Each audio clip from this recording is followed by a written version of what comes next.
Now that we have a basic understanding of earnest money, the real estate condition report, and contingencies, let's talk about how to put it all together so that your offer is favorable to both you and the seller, which is what's going to make it more likely to be accepted, especially if there are multiple offers on the table.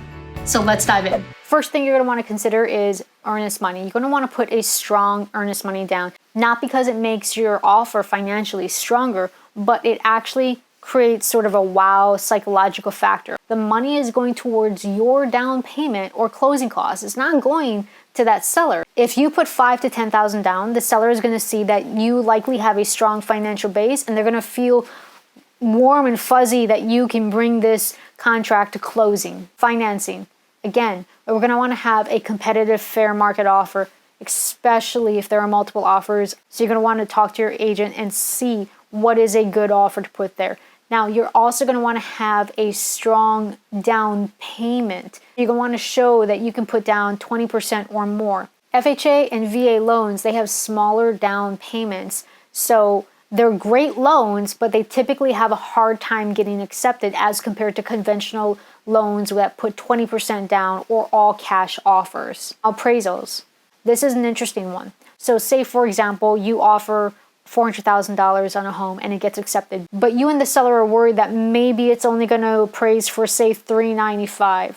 What you can do is you can say, hey, Mr. and Miss Seller, I'm going to offer to pay that $5,000 gap between what it appraised for and what I offered. That way, if it did only appraise for $395,000, you're covered, and I'm going to make you whole up to that $400,000. That gives that seller that warm, fuzzy assurance about closing this deal. Inspections, again, we always recommend to do this, but something that you can do is agree in advance in the additional provisions of the offer to purchase contract to not ask for repairs that are below $1,000 or $2,000. And that's a really interesting psychological factor because it tells the seller and that listing agent that you're not going to sweat the small stuff, and it's going to really give them that warm and fuzzy.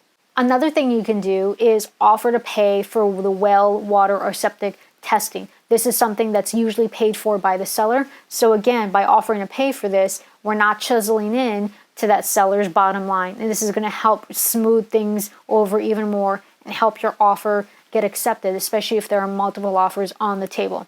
Finally, any good agent that you're working with to buy a house with, especially if you're working with us, we're going to contact that listing agent and we're going to ask, hey, what are some terms that are deal killers for your sellers? Like maybe you want a longer closing or a shorter closing time frame, or what contingencies are more difficult than others. And that way your offer isn't rejected, not because of the price, but rather the terms of the deal. If you have any questions, there's my email. That's our office number. I do a lot of videos. Go to our website, legendaryrealestateservices.com. Look for us on Facebook. I post a lot of our videos there. We'd love to work with you. All right, thanks for stopping by, and we'll see you on the next video.